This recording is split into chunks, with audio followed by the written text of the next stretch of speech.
আজকে আপনাদেরকে দেখাবো সাপের রেসিপি। সাপ দিয়ে কিভাবে তরকারি রান্না করবেন।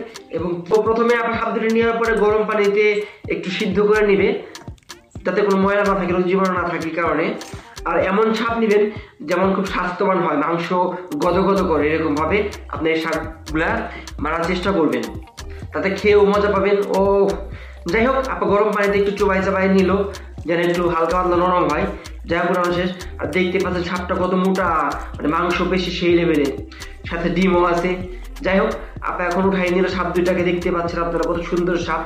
তো চলুন যাই, এটাকে নিয়ে এখন অন্য জায়গায় কাটাকাটি করার জন্য। কাটাকাটি করার আগে আপনাদেরকে বলে রাখি যে ঠান্ডা পানি দিয়ে একটু ভালো করে ধুয়ে নেন।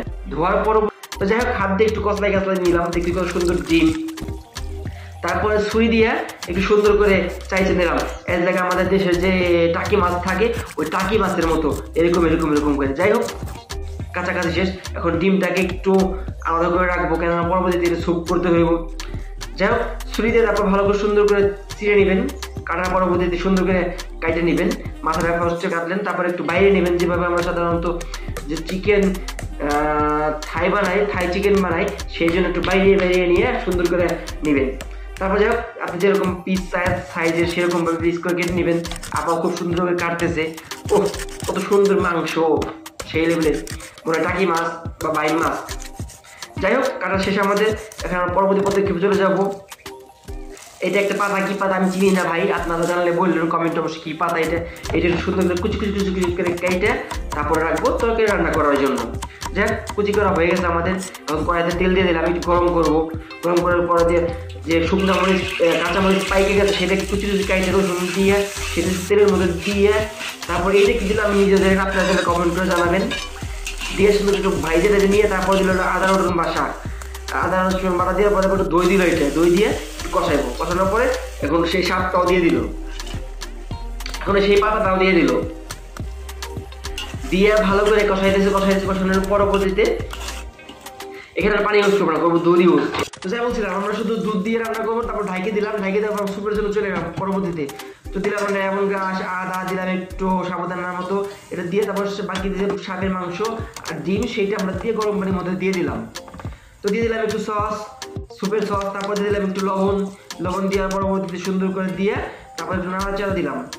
নাড়াচাড়ার পর দেখুন কত সুন্দর একটা কালার চলে আসছে। এরপর দিলাম সেই পাতা, তারপর দিলাম একটু লেবুর রস। লেবুর রস দিলে একটু অন্যরকম ফ্লেভার আসবে, সেই কারণে লেবুর রস দেওয়া। দেওয়ার পর সুন্দর দেখুন কত সুন্দর একটা কালার চলে আসছে।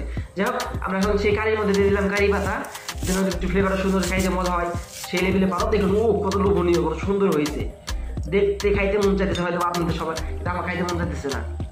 তো যাই হোক, আমরা এখন সার্ভ করে দিচ্ছি। সার্ভ করে নিয়ে খাওয়ার জন্য রেডি। একটা বিয়ার ব্র্যান্ড কিউ, যেটা নিয়ে ঢাইলা নিয়ে আমরা এইটা মেন বিষয় প্রচার করার জন্য একটু খেয়ে নিলাম বিয়ারটা। তারপর আবার এখন আপাস খাওয়া শুরু করবে। ও ডিমের সাপের ডিমটা কত সুন্দর দেখুন, ও লোভনীয় মনে হচ্ছে। ও এটা মনে হয় টাকি মাছের টুকরা। যাই হোক, একটু সস দিয়ে মাখাই নিয়ে খাইলো, কত মজা। কিন্তু মনে হয় একটু সিদ্ধ কম হয়েছে, এই কারণে আবার ছিঁড়তে কষ্ট হইতেছে। যাই হোক, সমস্যা নাই, আপনারা যখন রান্না করবেন একটু ভালো করে সিদ্ধ করবেন, যদি কামড় দিলে ছিঁড়ে যায়। সফট সফট ভাত, দুষি দুষি ভাত। ও ডিমের সাপের ডিমটা, ও কত মজা মনে হয় না হইতেছে, কিন্তু আমার খাওয়ার কোনো ইচ্ছা নেই। যাই হোক, সেই কারিটা, কারি মাংসটা একটু ভালো নরম হয়েছে ওইটার থেকে অন্তত, আপনারা খুব হ্যাপি। যাই হোক, ভিডিওটা ভালো লাগলে শেয়ার করবেন আর সবাইকে দেখার সুযোগ করে দিবেন। যে কে কে সাপের মাংস খাইতে চান সেটার কমেন্টে যাবেন। আসসালামু আলাইকুম।